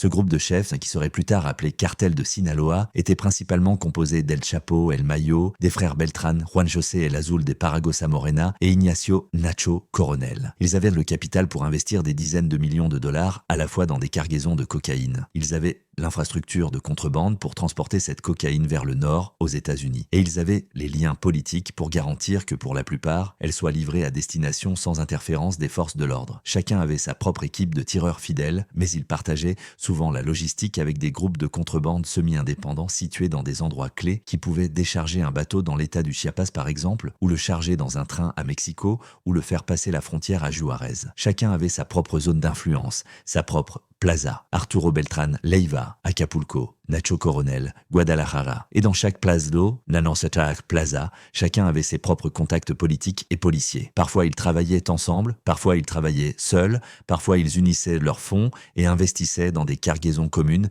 et parfois ils investissaient leurs propres fonds et achetaient une cargaison entière en une seule fois. Mais ils ne se rapprochèrent donc jamais du niveau d'organisation et de hiérarchie d'entreprise que l'on suppose si souvent lorsque des conteurs excessivement fantaisistes se consacrent à décrire des réseaux de narcotrafiquants comme le réseau d'El Chapo. Grâce au partenariat avec des brigades locales le long de toute la chaîne d'approvisionnement, El Chapo obtint un accès à l'expertise locale et les trafiquants locaux obtinrent un accès à un volume stupéfiant de capital d'investissement, ainsi qu'aux liens que El Chapo et ses alliés avaient établis avec de hauts officiers de police, militaires et politiciens. Ils continuèrent également à collaborer étroitement avec les producteurs de cocaïne en Colombie, y compris l'organisation de Juan Carlos Ramírez Abadia et la famille Cifuente. Chupeta continua à travailler avec des amis et des membres de la famille d'El Chapo tout au long des années 1990. Et après l'évasion, il reprit contact avec El Chapo. À cette époque, au début et au milieu des années 2000, la plupart de la cocaïne qui arrivait au Mexique arrivait par bateau, car les systèmes radars de plus en plus sophistiqués, utilisés par les autorités mexicaines dans le sud du Mexique, rendait l'ancienne méthode des vols illégaux à grande échelle depuis l'Amérique centrale ou la Colombie encore plus risquée. En 2005, le Sinaloa tenta une nouvelle fois de conquérir Matamoros avec les mêmes résultats. Le territoire résista. Les troupes de Chapo ne purent s'en emparer. Des centaines de personnes périrent lors de cette tentative, forçant l'administration du président Fox à renoncer à sa politique de non-intervention vis-à-vis du trafic de drogues illicites. À Nuevo Laredo, des troupes furent déployées et le consulat des États-Unis fut fermé en raison du manque de sécurité auquel étaient confrontés les officiels et citoyens américains, contrairement à l'organisation de Tijuana qui défendait son territoire mais dont la réaction se limitait à des tentatives d'assassinat des leaders du Sinaloa. Le cartel du Golfe non seulement défendit Nuevo Laredo par le fer et le feu, mais attaqua également le Sinaloa. La violence au début des années 2000 devint synonyme de narcotrafic. À cette époque, Chapo était en fuite. Son frère Arturo fut tué en prison et un autre frère, Miguel Angel, fut arrêté. Mais les agents de la DEA qui le traquaient savaient que cela ne l'arrêterait pas. Ayant perdu au nord-est, il tourna son regard vers le nord, concluant une alliance avec les frères Flores, qui en 2005 retournèrent au Mexique et s'établirent à Guadalajara. Au milieu de 2005, ils rencontrèrent Guzmán dans sa cachette secrète en montagne pour conclure de grosses affaires de drogue. Les frères géraient toutes leurs activités aux États-Unis depuis le ranch mexicain, donnant des ordres par téléphone. Leur réseau s'étendait des centres de Chicago à New York, Détroit et Washington, ainsi qu'à Los Angeles et Vancouver, en Colombie-Britannique. En fuite, Chapo vivait très modestement. Il changeait constamment de position et se contentait de peu, vivant littéralement dans des baraques de fortune. Une véritable paranoïa l'avait saisi. Il voulait que le téléphone de tous ceux avec qui il entrait en contact, y compris ses nombreuses maîtresses, soit mis sur écoute. À partir de 2006, une véritable guerre éclata entre le Sinaloa et Juárez. Chapo, dans sa cachette en montagne, voulait devenir le seigneur incontesté de toute la frontière nord. Et à partir de 2008, le conflit commença entre Chapo et ses amis les plus fidèles, les frères Beltrán Leiva. L'alliance entre El Chapo et les frères commença à s'effilocher le 21 janvier 2008, lorsqu'un groupe de soldats mexicains arrêta Alfredo, également connu sous le nom d'El Macho. Arturo Beltrán accusa El Chapo de cet acte. Il tenta de minimiser le conflit, mais la tension était trop forte. Et 3 mois après l'arrestation d'El Macho, le 30 avril, cela éclata. Une équipe de la police fédérale, qui travaillait pour El Chapo, s'approcha d'une maison à Culiacán pour tenter d'arrêter ou de neutraliser les hommes des Beltrán Leiva. Les bandits ouvrirent le feu sur les policiers. Les policiers ripostèrent et soudain, Culiacán s'embrasa et les opérations militaires se déplacèrent dans les rues. Au cours des 11 premiers jours de mai, 52 meurtres eurent lieu en ville. Les journaux commencèrent à compter les morts, d'une manière qui rappelait les rapports de pertes publiés aux États-Unis au plus fort de la guerre en Irak. En mai 2008, le fils de Chapo, Edgar Guzmán López, fut tué. Il fut abattu sur le parking d'un centre commercial. Le 30 mai, une 3e partie, l'État rejoignit la guerre, menant une série de raids importants et brutaux contre les points de vente de drogue. En réponse, dans la ville de Guamuchil, des hommes armés attaquèrent le siège de la police ministérielle de l'État, tirant sur le bâtiment avec des armes automatiques et lançant plusieurs grenades. « C'est la guerre !» criaient les titres des journaux et chaque jour étaient imprimés des récits glaçants de civils tués. Les frères Flores se retrouvèrent dans une situation difficile. Ils n'avaient aucune intention de participer à la guerre sanglante et ne trouvèrent rien de mieux que de devenir informateurs de la DEA. Un jeu très complexe commença. Les jumeaux menaient une double vie. Ils organisaient les livraisons de drogue et transmettaient ensuite des informations à leurs contacts, ce qui entraîna la saisie de plus de 250 kg de cocaïne et de 4 millions de dollars en espèces. Leurs contacts exigeaient une totale honnêteté, mais si chacune de leurs expéditions se retrouvait entre les mains des agents fédéraux, leurs fournisseurs au Mexique pourraient commencer à se demander pourquoi les Golden Boys de Chicago avaient soudainement eu une telle malchance. Par conséquent, cherchant à équilibrer, les frères continuaient à distribuer des kilogrammes du Sinaloa, oubliant de temps en temps de le signaler à leurs contacts. Mais ils se révélèrent des témoins inestimables pour les États-Unis. Leurs témoignages et les conversations enregistrées mirent littéralement les dirigeants du Sinaloa au pied du mur. Dans les enregistrements, Chapo négociait les livraisons et El Mayo discutait de l'importation d'une cargaison d'armes. En novembre 2008, les Flores se rendirent à l'oncle Sam et sauvèrent leur vie et celle de leur famille. Moins d'un an plus tard, un grand jury de Chicago rendit un acte d'accusation, principalement basé sur les enregistrements faits par les jumeaux, accusant El Chapo, El Mayo et 9 autres membres du Sinaloa de trafic de drogue et d'armes en quantité suffisante pour les envoyer tous derrière les barreaux aux États-Unis à vie. Il ne restait plus aux autorités qu'à les capturer. Mais la guerre au Sinaloa ne s'arrêta pas et Juárez devint l'endroit le plus dangereux du monde. En 2008, près de la moitié des 6000 homicides liés à la drogue enregistrés au Mexique eurent lieu à Juárez. En 2010, le taux d'homicide y était 10 fois supérieur à la moyenne nationale. Plus de 99% des homicides restèrent impunis et la morgue de la ville était si surchargée qu'elle commença à se débarrasser des corps dans des fosses communes. En 2009, Arturo Beltrán Leiva fut tué par les Marines mexicains. Pendant longtemps, on crut qu'il avait été trahi par El Chapo, mais en réalité, il s'avéra que c'était la Barbie qui l'avait trahi, ayant commencé à collaborer avec la DEA. En avril 2010, l'Associated Press publiait un article annonçant la victoire d'El Chapo, affirmant que le Sinaloa était désormais responsable de la majeure partie de la cocaïne transportée via Juárez. Mais toutes les arrestations effectuées par la police fédérale et les victoires d'El Chapo eurent peu d'impact sur la vie quotidienne des habitants de Juárez. L'année 2010 fut la pire, avec plus de 3000 homicides enregistrés fin décembre. El Chapo et El Mayo n'en sortirent de pas indemnes. Le 22 octobre 2008, la police fédérale arrêta El Rey Zambada après une longue fusillade dans un quartier résidentiel de Mexico, un coup critique porté à leurs opérations dans la capitale. Le 19 mars 2009, le fils aîné et héritier d'El Mayo, Vicente Zambada Niebla, fut également arrêté dans la capitale. En 2010, le partenaire de longue date d'El Chapo, Ignacio Nacho, colonel Villarreal, mourut dans une fusillade avec l'armée mexicaine. Lorsque les troupes firent irruption dans la maison où colonel était décédé, elles découvrirent un trésor de montres de luxe, de bijoux et 7 millions de dollars en espèces. Coronel s'était forgé une image de mafieux de la vieille école, respectueux des traditions et en même temps innovateur dans la production et le trafic de méthamphétamine, lui valant le titre d'El Rey de Hielo qui signifie le roi de la glace. La méthamphétamine, économique et relativement simple à produire en grande quantité, se révéla être un nouvel atout précieux. Et un atout encore plus précieux, en provenance des fournisseurs chinois, allait devenir le fentanyl. Et plus tard, le marché darknet Steklo. Mais c'est une autre histoire. La cocaïne était attrayante pour les narcotrafiquants mexicains car ils n'avaient pas à la cultiver. Et avec la méthamphétamine et le fentanyl, les narcotrafiquants n'avaient même plus à se soucier des approvisionnements colombiens. Ayant obtenu les produits chimiques nécessaires qui circulaient facilement dans le monde entier, ils contrôlaient presque toute la chaîne d'approvisionnement, de la production à la distribution en gros. La méthamphétamine se déversait vers le nord et l'argent liquide se déversait vers le sud. La mort de Coronel fut un coup dur pour El Chapo, mais n'empêcha pas d'autres personnes sous son patronage de produire la drogue. Cependant, cela entraîna une nouvelle apparition de petites factions se disputant la domination dans les zones où Coronel maintenait jadis l'ordre.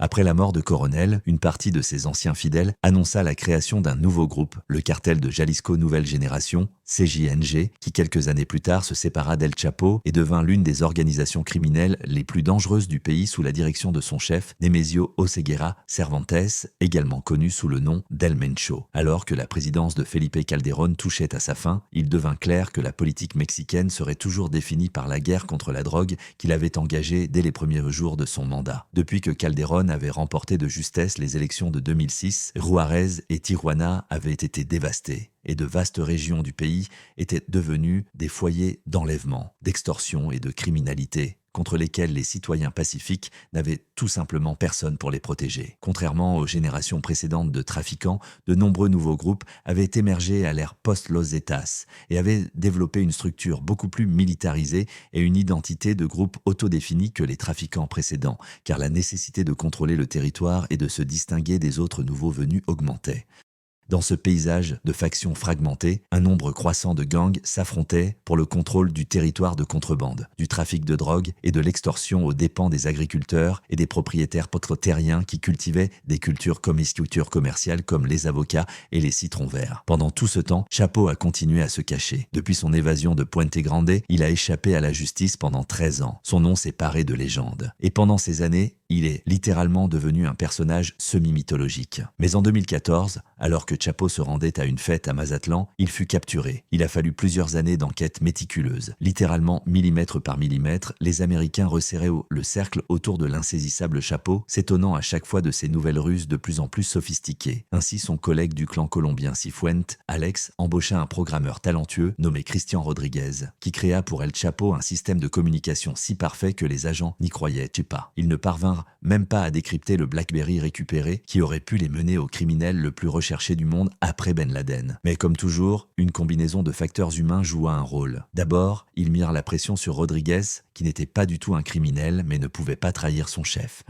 Il ne savait tout simplement pas où il se trouvait, car il ne faisait pas partie du cercle des confidents. Puis, par l'intermédiaire de l'assistant de Cifuentes, qui était à 2 pas d'El Chapo, ils calculèrent sa position et lui-même. Toute cette histoire est décrite en détail dans le livre d'Alon Foer, La traque de Chapo Guzman. À l'été 2014, El Chapo fut transféré à la prison de haute sécurité d'Altiplano, mais même là, il ne resta pas longtemps. Le 11 juillet 2015, 1 an et demi après sa capture, la caméra de surveillance d'El Chapo enregistra le moment où il arpentait sa cellule. Une pièce avec 3 murs de béton et un de barre métallique avec un lit, une table de nuit et une douche avec une paroi de séparation à hauteur de la taille. Sur la table de nuit se trouvait un rouleau de papier toilette et ce qui ressemblait à un smartphone. El Chapo portait l'uniforme beige de la prison et sur le mur, en face de son lit, était suspendue une chemise de rechange. Après avoir marché quelques fois de la douche à la table de nuit et vice-versa, il entra dans la cabine et se pencha comme s'il voulait ramasser quelque chose sur le sol de la douche, la seule zone aveugle de sa cellule. Puis il fit quelques pas vers le lit, s'assit et enleva ses chaussures. Il resta assis là, puis se leva. 4 pas, et il atteignit la douche et disparut de la vue.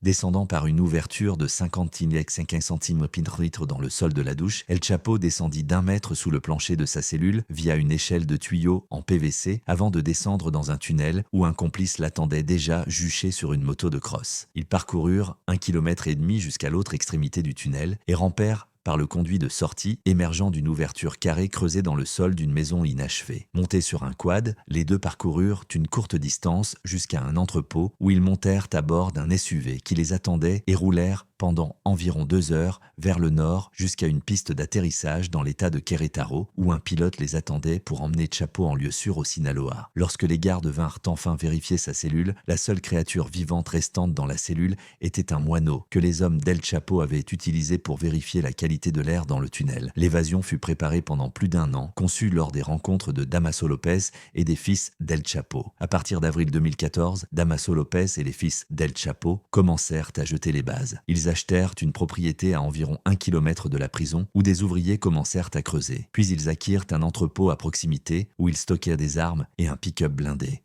Ensuite, ils introduisirent secrètement en prison une montre avec GPS qui leur permit de localiser avec précision l'emplacement de la cellule d'El Chapo afin que l'équipe de construction du tunnel puisse creuser dans la bonne direction. Ce fut l'une des ruses les plus célèbres de la carrière d'El Chapo. Il s'était fait un nom en creusant des tunnels à Agua Prieta et Tijuana. Il s'était une fois échappé des Marines à Culiacán par un tunnel. Et maintenant, de nouveau, il utilisa un tunnel pour soumettre le monde à sa volonté. Le tunnel était une autre merveille architecturale s'étendant sur plus d'1 kilomètre depuis le faux chantier sous les murs de la prison et directement dans la douche d'El Chapo, avec un éclairage et une ventilation suspendus tout au long du parcours. Les parois étaient creusées à une hauteur et une largeur uniforme de l'entrée à la sortie, avec des réserves d'oxygène placées à intervalles stratégiques, au cas où. Le tunnel, dont la construction coûta 5 millions de dollars, nécessita le retrait de plus de 3000 tonnes de terre. Au printemps 2015, les sauveteurs d'El Chapo s'étaient tellement rapprochés qu'ils pouvaient les entendre alors qu'ils tentaient de percer le béton. Et ils n'étaient pas seuls. Ils faisaient tellement de bruit que d'autres détenus commencèrent à se plaindre, mais personne ne les écouta. Quand El Chapo s'était déjà glissé dans le puits du tunnel et s'était enfui, il fallut 18 longues minutes aux gardiens de prison pour vérifier sa cellule et trouver la voie d'évasion. Un délai qui a conduit à supposer qu'ils avaient été corrompus. Immédiatement après, le bureau du procureur général interrogea plus de 2 douzaines de gardes et en arrêta 7 en relation avec l'évasion de la prison. Le président Enrique Peña Nieto était en visite d'État en France lorsque la nouvelle arriva. Et sa réputation après ce fait était en jeu en raison de la capacité d'El Chapo à disparaître d'une institution qui aurait dû être la prison la plus sûre du pays. Mais Chapo avait vieilli et ne pouvait plus se cacher aussi longtemps. En 2016, 6 mois après la deuxième évasion épique, il fut de nouveau capturé. Cette fois dans la ville de Los Mochis lors d'une opération des Marines. Le président Peña Nieto écrivit alors sur son Twitter « Mission accomplie ». Après un an de vifs débats, il fut extradé aux États-Unis où il fut inculpé. Le 17 juillet 2019, quelques mois après avoir été déclaré coupable, El Chapo apparut en public pour la dernière fois afin d'entendre sa condamnation et de faire une dernière déclaration. Hormis quelques réponses silencieuses, oui et non pendant le procès, c'était la première fois qu'il s'exprimait publiquement depuis sa vidéo avec Sean Penn en 2015. Se levant de la table de la défense, El Chapo salua le juge Brian Cogan et se lança dans une critique sobre du traitement qu'il avait reçu aux États-Unis. « Ils affirment qu'ils m'envoient dans une prison où mon nom ne sera plus jamais prononcé », dit El Chapo, s'interrompant pour que le traducteur répète en anglais. « Je saisis cette occasion pour dire qu'il n'y a pas eu de justice ici. » Bégayant légèrement, lisant des notes préparées, il énuméra les humiliations qu'il avait subies pendant sa détention à Manhattan. « Ils m'ont forcé à boire de l'eau sale. Ils m'ont privé d'accès à l'air et à la lumière du soleil, dit-il. Ce fut une torture psychologique, émotionnelle, mentale 24 heures sur 24. Les experts confirmèrent en plus tard qu'El Chapo était en très mauvais état et peut-être précisément à cause de ses mauvais traitements. Quelques jours avant le verdict, la DEA annonça la saisie de 20 kilos de fentanyl à Chicago et peu avant la plus grande saisie de fentanyl en Arizona. Chapo était aux États-Unis depuis 2 ans, mais son affaire continuait, comme elle continue d'ailleurs encore aujourd'hui. L'histoire du crime organisé au Mexique a toujours été indissociable de l'histoire du pouvoir d'État. Même des figures comme El Chapo, des narcotrafiquants de haut niveau n'ont toujours été que du matériel jetable. La meilleure façon de comprendre le narcotrafic mexicain est la suivante. Essayez de l'imaginer non pas comme un secteur obscur, mais comme une véritable entreprise capitaliste. Et comme entreprise capitaliste, il a toujours entretenu des relations corrompues et ambiguës avec l'État. Et les exigences coercitives et les priorités changeantes de la politique étrangère américaine n'ont fait qu'aggraver cette situation. Le narcotrafic au Mexique est indissociable de l'État. Beaucoup des premiers narcotrafiquants étaient des policiers et beaucoup des premiers policiers étaient des narcotrafiquants. Et cette frontière a toujours été conventionnelle et le reste. El Chapo, comme beaucoup d'autres narco-barons, est né pauvre et n'avait pas beaucoup de choix quant à ce qu'il deviendrait. Il a grandi dans un monde qui exigeait de la violence et ne récompensait que les ambitions les plus impitoyables. Au fur et à mesure qu'il obtenait pouvoir, richesse et influence, il a endossé le rôle de médiateur entre l'État et les gens ordinaires qui vivaient dans les zones où il avait du pouvoir. Et lorsque l'État n'a plus eu besoin de lui, il a été jeté comme un déchet. Ce n'était pas un rebelle, ce n'était pas Jesús Malverde. Il voulait juste être important et riche. Il ne fut pas le premier et il est déjà clair qu'il ne sera pas le dernier.